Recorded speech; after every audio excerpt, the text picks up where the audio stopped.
এই কবরটা খোঁড়া হচ্ছে একজন প্রবাসী ভাইয়ের জন্য, যার সাথে আমার দীর্ঘ সময়ের একটা ভালো পরিচয় ছিল। ওনার সাথে আমার যখনই দেখা হতো, যেখানেই দেখা হতো, হাসি দিয়ে বলতো, "হোসাইন, কেমন আছিস?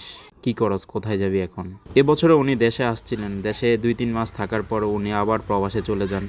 ঠিক প্রবাসে যাওয়ার ১-১.৫ মাসের মধ্যেই উনি ওখানে স্ট্রোক করে মারা যান। উনি মারা যাওয়ার ঠিক আগের দিনও আমার একটা পোস্টে উনি কমেন্ট করেছিলেন, "হোসাইন, ভেরি গুড।" উনি আমার সবগুলা ভিডিও দেখতেন প্রবাস থেকে। প্রবাস থেকে দেশে আসার পরও বলতো যে, "তোর ভিডিওগুলো আমি দেখি। দেশের মানুষ, বাজার, তো সবগুলা ভিডিও আমার দেখা হয়।" আজকে ওনার লাশটা দেশে আনা হচ্ছে।